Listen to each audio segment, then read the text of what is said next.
Supreme court ने electoral bond मामले में स्टेट बैंक ऑफ इंडिया को तगड़ा झटका दे दिया है। कोर्ट ने एसबीआई की समय बढ़ाने की अर्जी खारिज कर दी है।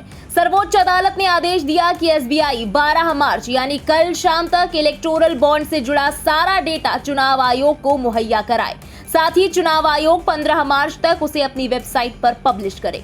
इससे पहले 15 फरवरी को सुप्रीम कोर्ट ने इलेक्टोरल बॉन्ड की वैधता पर अपना फैसला सुनाते हुए इस पर रोक लगा दी थी।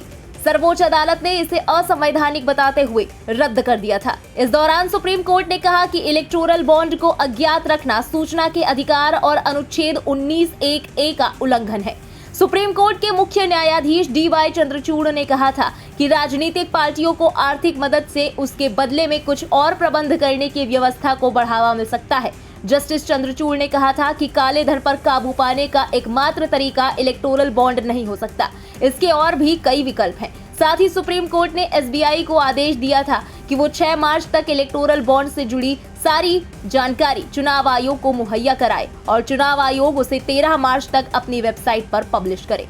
सुप्रीम कोर्ट के इस आदेश के बाद एसबीआई ने 4 मार्च को सुप्रीम कोर्ट में एक अर्जी दाखिल करते हुए 30 जून तक का वक्त मांगा।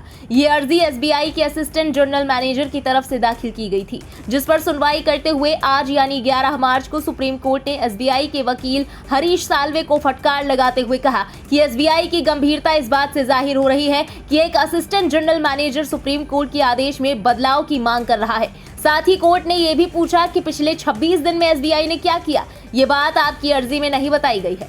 फिलहाल सुप्रीम कोर्ट के आदेश के बाद अब एसबीआई को चुनावी बॉन्ड से जुड़ी जानकारी उपलब्ध करानी होगी, क्योंकि सुप्रीम कोर्ट ने अपने आदेश के साथ साथ एक चेतावनी भी दी है। सुप्रीम कोर्ट ने एसबीआई से 2 टूक कहा है कि अगर इस आदेश का पालन नहीं होता है तो अदालत की अवमानना की कार्रवाई की जाएगी। ब्यूरो रिपोर्ट, इंडिया पब्लिक खबर। इस पूरी खबर के बारे में आपका क्या कहना है, कमेंट सेक्शन में लिखकर अपनी राय जरूर बताएं। देश और दुनिया की तमाम बड़ी खबरों के लिए सब्सक्राइब करें इंडिया पब्लिक खबर के YouTube चैनल को और बेल आइकन दबाना बिल्कुल ना भूलें।